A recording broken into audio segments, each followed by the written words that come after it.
Y bueno, los saludo con gusto nuevamente, ¿verdad?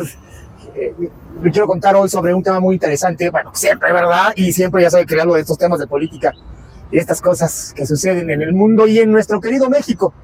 Y bueno, ayer con bombo y con platillo, como regularmente se suele anunciar y se dice, la presidenta de México, Claudia, bueno, yo no digo la vicepresidenta, ¿verdad? Llegó al Zócalo capitalino envuelta en una alta popularidad y también arropada pues de todas las fuerzas políticas simpatizantes de ella al Zócalo de la Ciudad de México a rendir la fantasía de su informe de los primeros 100 días de gobierno. ¿Por qué digo esto? Para comenzar este análisis, pareciera que los populismos tanto de izquierda como de derecha basados en el carisma y en los presidencialismos de quienes nos gobiernan necesitan forzosamente del aplauso del público, como si lo más importante fuese eso. Para el populismo eso es. Son como una especie de star rocks, de estrellas, de Hollywood o de rock and rolleros que sin su público no son nada. Y fíjese usted que esta es una idea muy equivocada de quien quiere gobernar o de quien ejerce el poder político público, ¿verdad? Porque la idea de gobernar es, primero, uno, gobernar para todos. Dos, no necesita del aplauso del público para tener políticas públicas adecuadas para que este país, para que México salga adelante. Eso es lo de menos, ¿verdad? Y eso justamente ocurre porque tenemos regímenes basados en presidencialismos. Menos presidencialismo, más democracia, más contrapesos. Pero la situación y la realidad de México es todo lo contrario. Hoy, vamos, menos contrapesos con la desaparición de los órganos autónomos, con la tontería de la elección, que es un monstruo esta elección, de la desaparición del Poder Judicial como lo conocíamos, y por la gente, desde luego, a modo al régimen actual, quienes van a ocupar los cargos de magistrados, jueces. Y esto, pues, disminuye estos contrapesos y aumenta, ¿verdad?, la concentración del poder en uno solo de ellos, que es el Ejecutivo, y en todos los demás. Esto no puede ser la sola representación.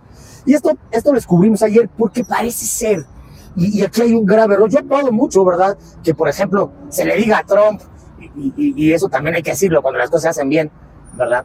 Hay que decirlo, y se le dice a los Estados Unidos, que no vamos a hacer su títere, que no nos vamos a dejar mangonear. Ojalá sea así, porque la realidad es que a veces el discurso doméstico es uno, el discurso para nosotros, para los ciudadanos mexicanos es uno, pero realmente a veces se hacen cosas totalmente diferentes. ¿Por qué me refiero? Porque por abajo del agua se pacta con Trump y se va a pactar con Trump con todas las atrocidades que va a hacer en materia de derechos humanos, sobre todo con el tema de la migración.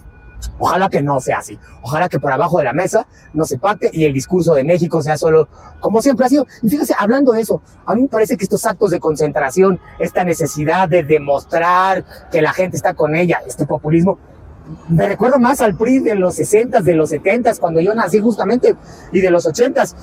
Me parece eso, y me parece una vuelta hacia este pasado que yo pensé que nunca íbamos a volver, pero hoy parece ser que eso es lo que tenemos, y parece ser, y lo digo con toda sinceridad, si alguien se molesta, disculpe, parece ser que tanto a las nuevas generaciones y a las viejas generaciones de votantes y de ciudadanos, eso les gusta los regímenes muy parecidos a como nos gobernaron al PRI, y para verlo, basta un voto. La mayoría de los que hoy ocupan cargos en la política son expriistas, ¿verdad? Entonces a mí me parece que este discurso se dirige más hacia sus votantes y menos hacia los ciudadanos, que inclusive nosotros no votamos por ello.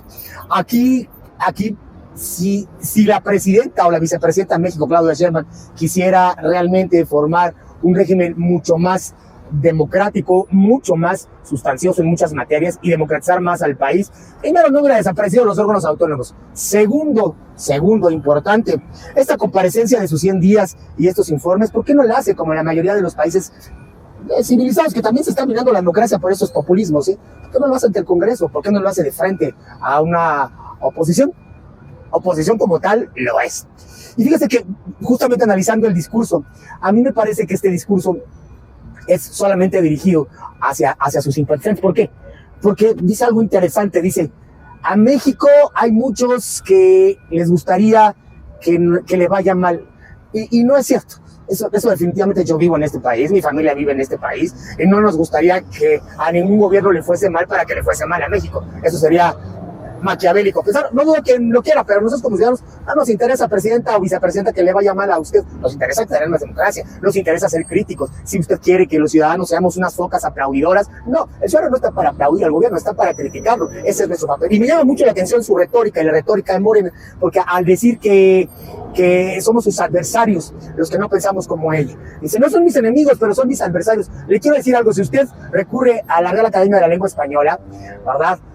Y va a ver el significado o a cualquier diccionario y ve el significado de la palabra adversario, es sinónimo justamente de enemigo. Es aquel que pretende, ¿verdad?, vengarse de una y otra manera haciendo un daño a un grupo de personas o a una persona. Es decir, nosotros no somos adversarios, somos opositores y no en todo. Somos una oposición desde el Frente Cívico Nacional responsable, que criticamos, pero también aplaudimos en el momento en que las cosas se hagan mal y que también estamos para eso, para defender derechos humanos, para defender libertades, no para aplaudir lo que un gobierno dice. No vamos a tener gobiernos perfectos y eso lo tenemos que entender como ciudadanos, porque no somos perfectos ciudadanos, pero quien pretende erguirse como gobiernos perfectos, pues no lo es. Parece que las atrocidades que han cometido los gobiernos locales, como el detestable de Rutilio Escandón allá en Chiapas, o como el de Veracruz, de Cuitláhuac, van a quedar impunes, ¿verdad? O como el del mafioso de Américo Villarreal allá en Tamaulipas.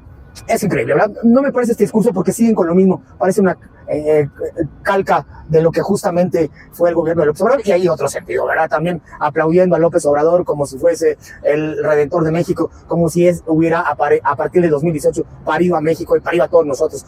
Me parece que otra vez fincando la historia y acomodándola a su modo, como si justamente el señor nos hubiera parido todos, hubiera parido a México a partir de 2018. Esto no es cierto. Digo, la oposición puede haber cometido muchos errores, lo es, hay que ser conscientes, sí, hubo excesos del PRI y del PAN, pero también muchos de ellos sentaron las bases para que hoy justamente Morena estuviera en el poder. Sin esos cambios democráticos no se hubiera logrado mediante un cambio pacífico. Así que no todo fue malo, no todo es malo tampoco en Morena. Hay cosas que han hecho interesantes en cuanto a la política social. Hay que reconocerlo, no me parece el modo, pero me parece que sí era necesario en México una redirección a esas políticas sociales. No todo es macroeconomía, siempre ha sido la crítica, sino también hay que voltear a las microeconomías, que precisamente son las que sostienen a un país y evitan precisamente esta polarización económica que hemos tenido durante años, ¿verdad? Pero bueno, ahí está parte de lo que se dijo ayer en estos días. No estoy de acuerdo en que este discurso se siga manejando solamente para las huestes de Morena y solamente de forma